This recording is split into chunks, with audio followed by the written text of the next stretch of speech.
السلام علیکم ورحمۃ اللہ تعالی وبرکاتہ۔ جامع رضویہ منظر اسلام کے آن لائن سبق میں آپ کا خیر مقدم ہے۔ پیارے بچوں، کھولتے ہیں اپنی کتاب شرح جامی صفحہ نمبر 22۔ پہلے کچھ عبارت پڑھتے ہیں، اس کے بعد مطلب سمجھتے ہیں۔ بسم اللہ الرحمن الرحیم۔ وحکمہ اے من جملۃ احکام المعرب وآثارہ المرتبۃ علیہ من حیث هو معرب ان يختلف آخره أي الحرف الذي هو آخر المعرب ذاتا بأن يتبدل حرف بحرف آخر حقيقة أو حكما إذا كان إعرابه بالحرف والصفة بأن يتبدل صفة بصفة أخرى حقيقة أو حكما إذا كان إعرابه بالحركة باختلاف العوامل لفظا وتقديرا اے بسبب اختلاف العوامل الداخلۃ علیہ فی العمل۔ پیارے بچوں، آپ نے عبارت سنی، اب آئیے اس کا مطلب سمجھتے ہیں۔ صاحب کافیہ نے پہلے معرب کی تعریف کی، اب وہ حکمہ سے معرب کا حکم بیان کر رہے ہیں۔ حکم کے مختلف معنی آتے ہیں بچوں۔ نسبت امر الی امر آخر یا اذعان تلک النسبہ، یہ بھی حکم کے معنی ہوتے ہیں۔ اور حکم کا ایک معنی ہوتا ہے اثر مرتب، جیسے کہا جاتا ہے فرض کا حکم یہ ہے کہ اس پر ثواب ہوتا ہے، اگر کرے گا آدمی تو ثواب ملے گا اور چھوڑے گا تو عقاب ہوگا۔ تو ثواب و عقاب اس کا کیا ہے؟ حکم، یعنی اس کے کرنے اور نہ کرنے پر جو اثر مرتب ہوتا ہے وہ حکم ہے۔ یہاں پر بھی حکمہ سے مراد اثر مرتب ہے، کیونکہ جب معرب یعنی جب اس کے بارے میں کسی لفظ کے بارے میں یہ متحقق ہو جائے کہ وہ اپنے عامل کے ساتھ متحقق ہے، مرکب ہے اپنے عامل کے ساتھ، اور مبنی اصل سے مشابہت نہیں رکھتا ہے، تو اب اس بات کے تحقق کے بعد اس کا اثر کیا ہوگا، اس پر کیا اثر مرتب ہوگا؟ تو اس پر اثر یہ مرتب ہوگا کہ اب اس کا آخر عوامل کے اختلاف سے مختلف ہو جائے گا۔ یہ صاحب کافیہ نے حکمہ سے بیان کیا۔ صاحب شرح جامی اس جگہ کیا فرماتے ہیں؟ فرماتے ہیں من جملۃ احکام المعرب۔ من جملۃ احکام المعرب نکال کر صاحب شرح جامی نے یہ بتایا کہ معرب کا صرف یہی حکم نہیں ہے ان یختلف آخرہ باختلاف العوامل، اس کے علاوہ بھی بہت سارے حکم ہیں۔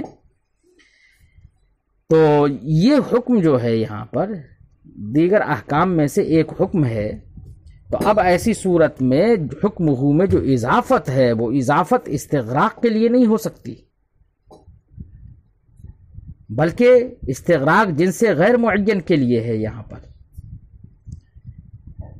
اس لیے صاحب شرح جامی نے حکمہ کی تفسیر من جملۃ احکام المعرب کر دی، یعنی تمام معرب کے تمام احکام میں سے ایک حکم یہ ہے، صرف یہی حکم ہے، اس میں صرف یہی حکم ہے، یہ حصر کرنا صحیح نہیں ہے، تو اضافت کو استغراق کے لیے ماننا صحیح نہیں ہے، یہ بتا دیا۔ وآثارہ المرتبۃ علیہ، اس سے یہ آثارہ المرتبۃ علیہ یہ من جملۃ احکام المعرب کی تفسیر ہے، یعنی عطف تفسیری ہے، اور اس عطف تفسیری سے یہ بتانا ہے کہ یہاں پر حکم سے مراد اثر مرتب ہے۔ فرمایا اور معرب کے جملہ احکام سے اور اس پر مرتب ہونے والے جملہ آثار سے ایک اثر یہ ہے کہ وہ اس کا آخر مختلف ہو جائے۔ تو ایک اثر یہ ہے اس کا آخر مختلف ہو جائے۔ تو پھر آگے صاحب شرح جامی فرماتے ہیں من حیث ہوا معرب، اس حیثیت سے کہ وہ معرب ہے۔ تو یہاں پر حیثیت معرب ہونے کی حیثیت کی قید لگا دی صاحب شرح جامی نے، کیوں؟ اس لیے کہ یہاں پر قید اس لیے لگا دی کیونکہ معرب من حیث الفاعل اس کا حکم الگ ہوتا ہے، اس پر اثر الگ مرتب ہوگا۔ من حیث المفعول اس کا حکم الگ ہوگا، من حیث التمیز اس کا حکم الگ ہوگا۔ تو ایک معرب کے بہت سارے احکام ہیں، اس پر بہت سارے آثار مرتب ہو سکتے ہیں۔ یہاں پر ان یختلف آخرہ باختلاف العوامل جو صاحب کافیہ نے حکم بیان کیا ہے، یہ معرب ہونے کی حیثیت سے ہے، بات سمجھ آئی؟ کیونکہ فاعل ہونے کی حیثیت سے اس کا حکم مرفوع ہونا ہے، اور غیر منصرف ہونے کی حیثیت سے اس کا حکم کسرہ و تنوین کا داخل نہ ہونا ہے۔ اس کے علاوہ ایسی بہت سارے احکام ہیں، تو یہاں پر یہ حکم جو بیان کیا ہے وہ معرب ہونے کی حیثیت سے ہے، نہ کہ مطلقاً حکم۔ اس لیے صاحب شرح جامی نے من حیث ہوا معرب کی قید لگا دی۔ بہرحال اس کا حکم ہے کیا؟ ان یختلف آخرہ،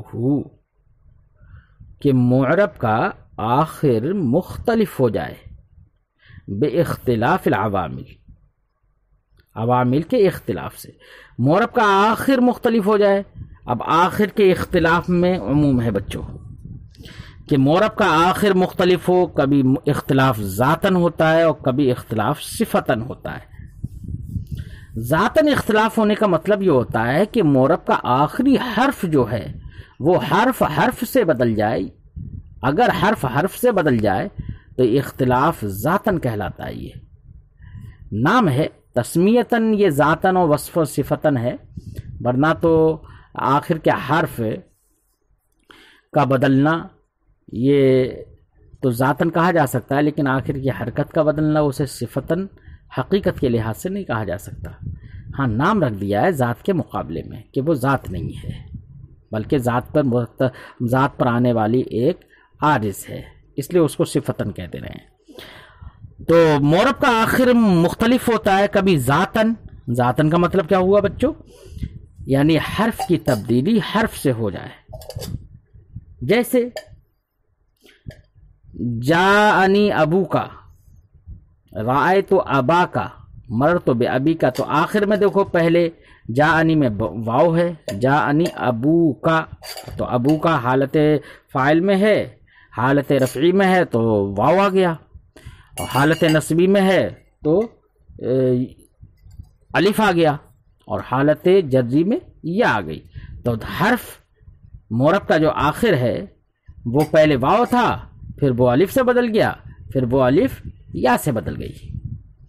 تو یہاں پر حرف سے بدل رہا ہے، بات سمجھ میں آئی بچوں؟ حقیقتاً بدل رہا ہے، حقیقتاً۔ اور کبھی کبھی یہ حرف کا حرف سے بدلنا حقیقتاً نہیں ہوتا، حکماً ہوتا ہے۔ کیا ہوتا ہے؟ حکماً ہوتا ہے۔ حکماً کا مطلب یہ ہے کہ حرف تو نہیں بدلتا ہے، لیکن حرف پر جو دلالت ہوتی ہے فاعل ہونے کی، مفعول ہونے کی، وہ دلالت بدل جاتی ہے۔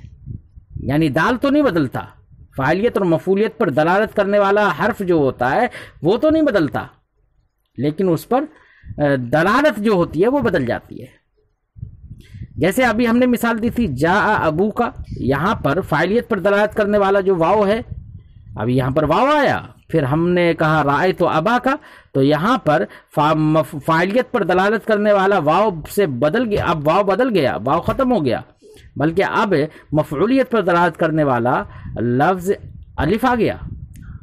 اور مررت بابی کا، تو یا یہاں پر آ گئی، جو کہ اس کے اضافت پر یا مضاف الیہ ہونے پر یا مجرور ہونے پر دلالت کرتی ہے۔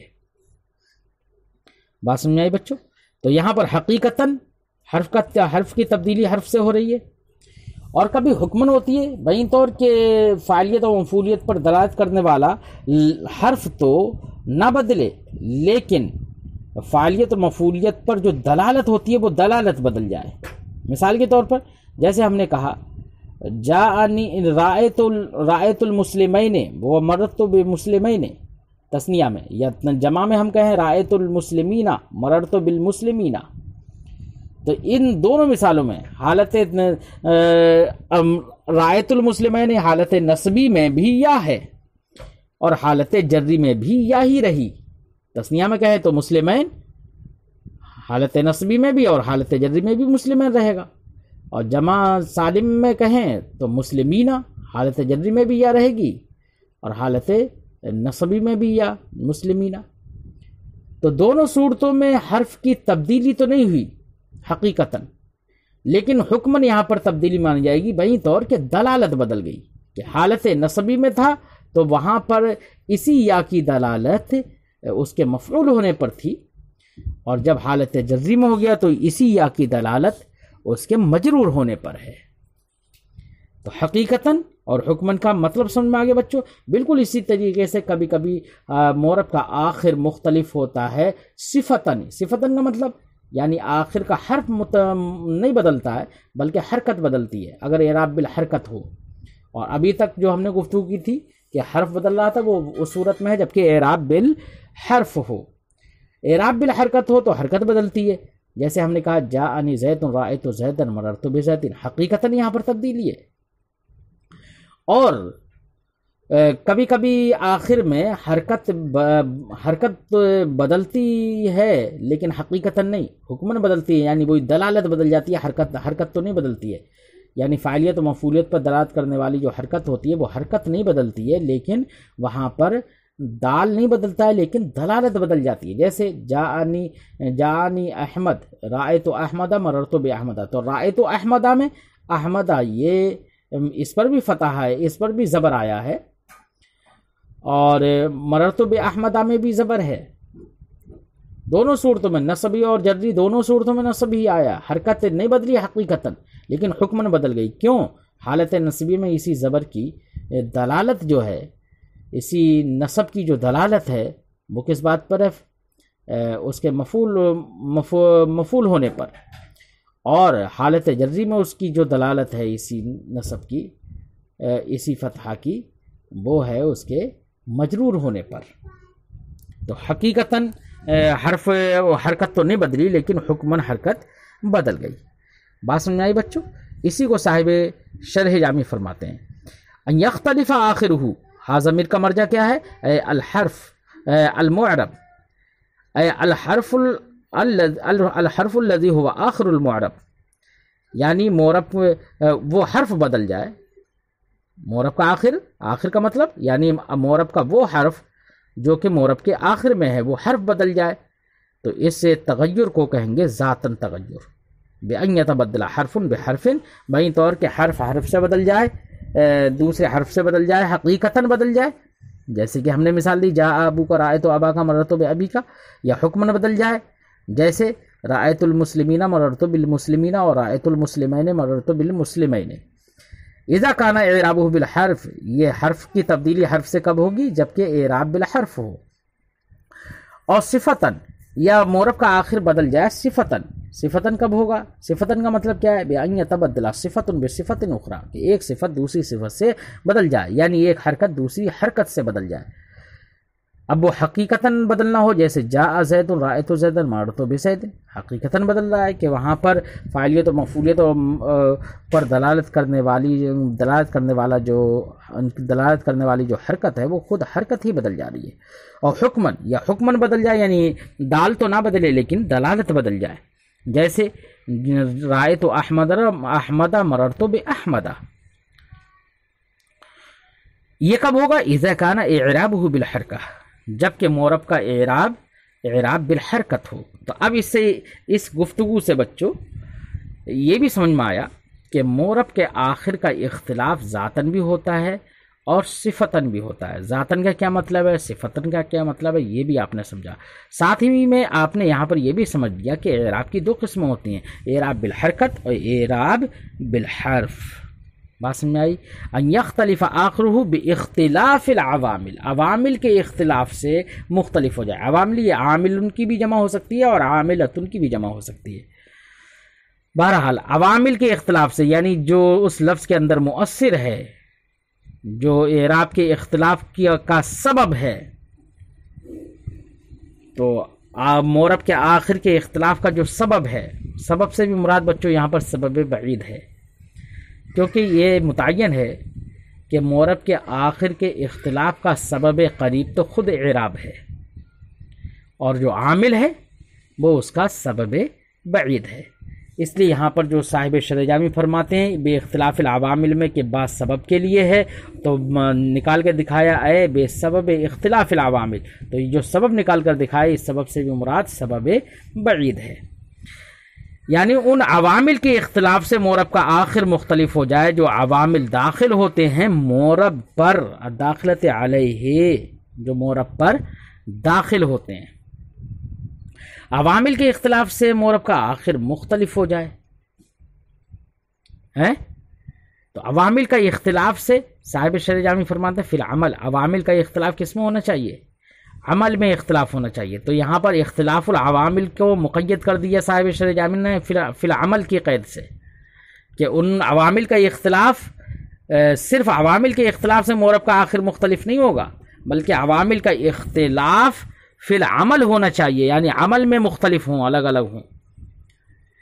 عمل میں مختلف ہونے کا مطلب کیا ہوگا بچوں؟ بِأَن يَعْمَلَ بَعْضٌ مِّنْهَا خِلَافَ مَا يَعْمَلُ الْبَعْضُ الْآخَرِ، کہ کوئی عامل ان میں سے اس کے خلاف عمل کرے جو عمل دوسرا کر رہا ہے، یعنی اگر ایک رفع دے رہا ہے تو دوسرا نصب دے، ایک نصب دے رہا ہے تو دوسرا جر دے، اس طریقے سے ان کا یعنی عمل میں ہی اختلاف ہونا چاہیے۔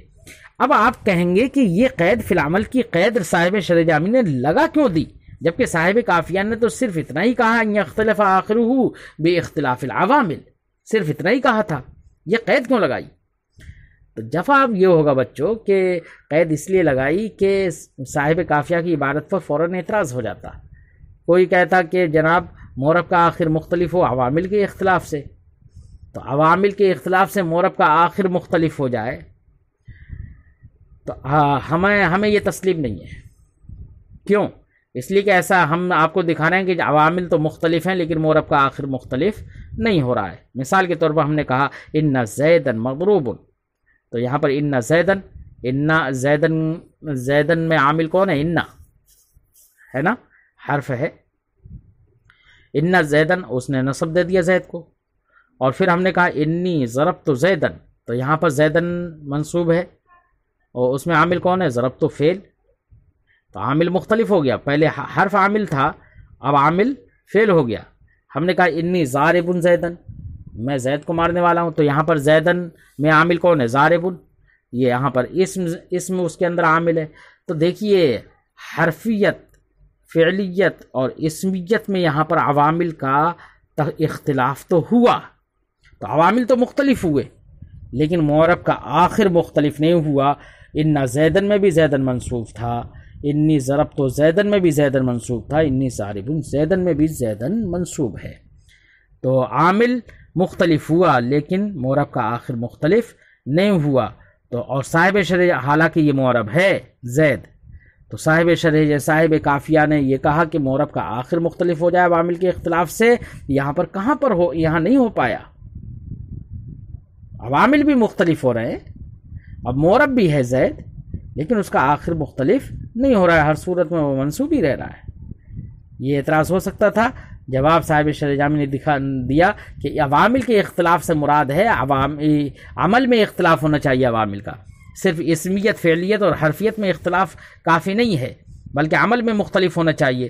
یہاں پر جو مورب کا آخر مختلف نہیں ہوا، جو جن مثالوں آپ نے دکھایا، وہ اس کی وجہ یہ ہے کہ اگرچہ عوامل اسمیت، فعلیت اور حرفیت کے لحاظ سے بدلتے چلے گئے، مختلف ہوتے چلے گئے، لیکن سارے کے سارے عوامل عمل میں مختلف نہیں ہیں، سب کا عمل نصب دینا ہی ہے۔ یہاں پر عوامل کا اختلاف فی العمل ضروری ہے تاکہ اس سے اعتراض نہ پڑے۔ فرماتے ہیں وَإِنَّمَا خَصَّصْنَا اخْتِلَافَهَا بِكَوْنِهِ فِي الْعَمَلِ، ہم نے اختلاف عوامل کو مخصوص کر دیا، خاص کر دیا اس بات سے کہ وہ اختلاف عمل میں ہو۔ کیوں؟ لِأَلَّا يَنْتَقِضَ، تاکہ بے اختلاف العوامل جو صاحب کافیہ نے کہا یہ ٹوٹ نہ جائے ہمارے ان جیسے قولوں سے۔ کیا؟ ان زیدن مضروب و انی ضربت زیدن و انی ضارب زیدن، فإن العامل فی زیدن، کیونکہ زیدن کے اندر عامل ان تمام صورتوں میں، فی هذه الصور، ان تمام صورتوں میں زید کے اندر عامل مختلف بالاسمیت والفعلیت والحرفیہ، اسمیت، فعلیت اور حرفیت میں مختلف ہیں، مع ان آخر المعرب لم يختلف باختلافی، حالانکہ معرب کا آخر ان عوامل کے اختلاف سے مختلف نہیں ہوا ہے۔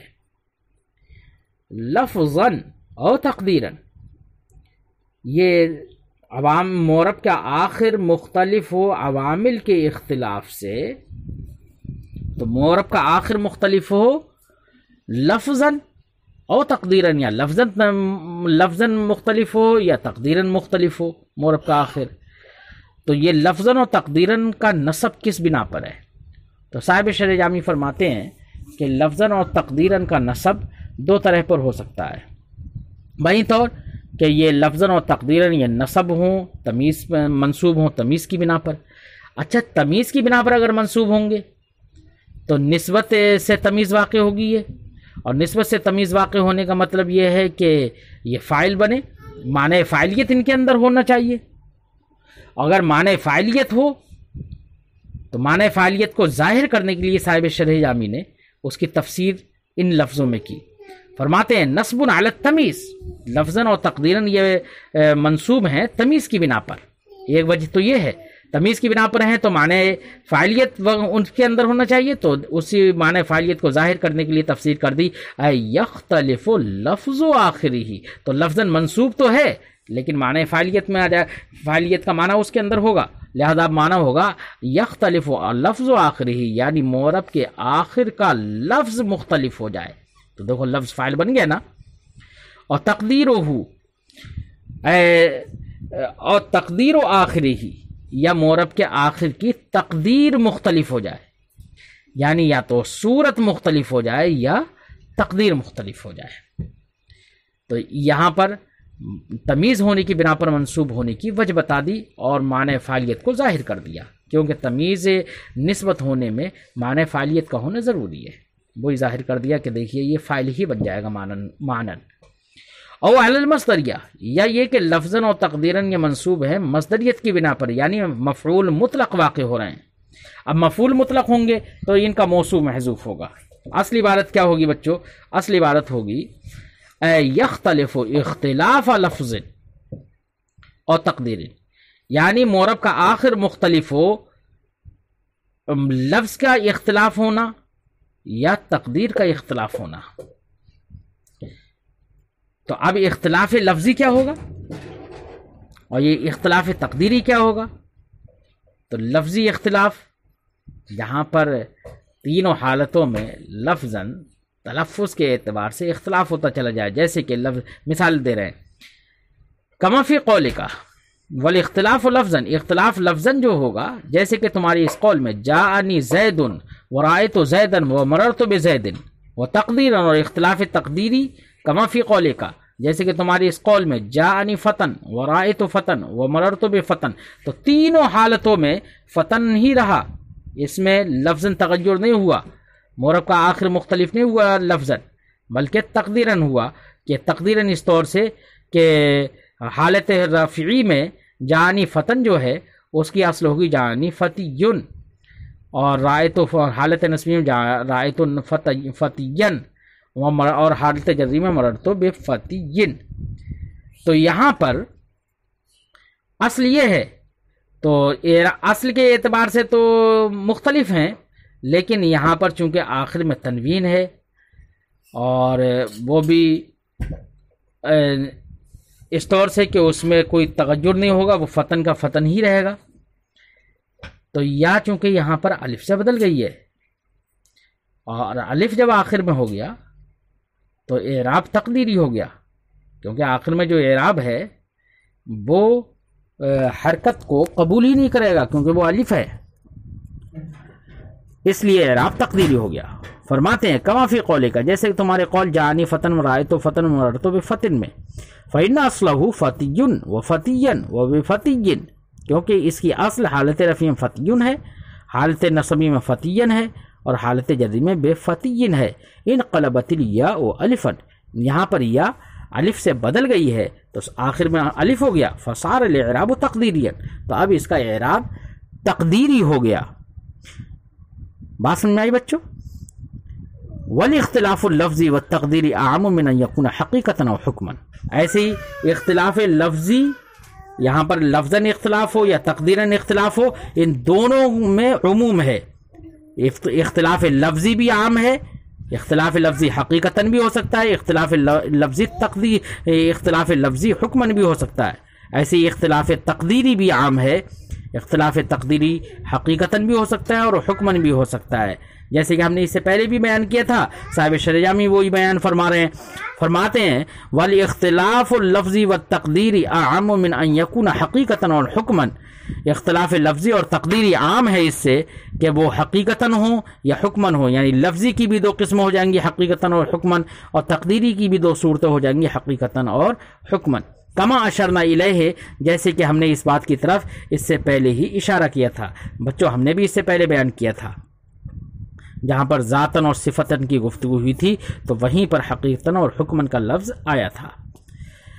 یہ عام کیوں کر دیا حقیقتاً اور حکماً؟ یہ عموم پیدا کیوں کر دیا؟ عموم اس لیے پیدا کر دیا لئلا ينتقد بمثل قولنا رأيت احمد ومررت باحمد، تاکہ یہ عموم حقیقتاً اور حکماً کا عموم اس لیے کیا تاکہ ہمارے قول رأیت احمد اور مررت باحمد، اور ایسے ہی ہمارے قول رأیت مسلمین و مررت بمسلمین اور رأیت مسلمین مررت بمسلمین، مثنی اور مجموعہ، مثنی پڑھیں اسے یا مجموع پڑھیں، ان صورتوں سے تاکہ ان باتوں سے ان قولوں سے تاکہ ٹوٹ نہ جائے. کیا؟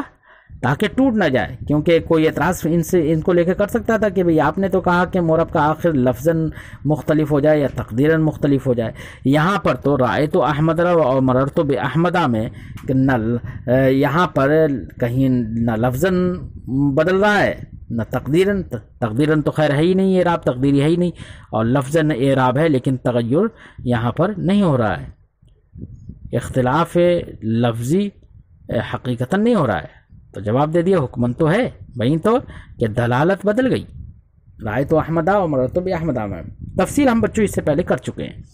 فإنه قد اختلف العوامل فیہ، کیونکہ ان تمام مثالوں میں جو ہم نے ابھی دی ان میں عوامل مختلف ہے. ولا اختلاف فی آخر احمدہ، اور احمد کے آخر میں حقیقتاً اختلاف نہیں ہے بلکہ حکمن اختلاف ہے. حکمن کیسے اختلاف ہے؟ فإن فتحۃ احمد بعد الناصب، کیونکہ عامل ناصب کے بعد احمد کا فتح علامت نصب ہے، وہ بعد الجار، اور احمد کا فتح جار کے بعد علامت جر کی علامت ہے. وقد الحال فی التثنیہ والجمع، ایسی یہی حال ہے تثنیہ اور جمع میں. فآخر المعرف فی هذه الصور یختلف باختلاف العوامل حکما لا حقیقتا، تو ان تمام صورتوں میں معرب کا آخر مختلف ہو رہا ہے عوامل کے اختلاف سے، حکمن مختلف ہو رہا ہے، لا حقیقتا مختلف نہیں ہو رہا ہے. تو بچوں آج کی گفتگو ہم یہیں پر ختم کرتے ہیں اور پھر آئندہ سبق میں ملتے ہیں. السلام علیکم ورحمۃ اللہ تعالی وبرکاتہ.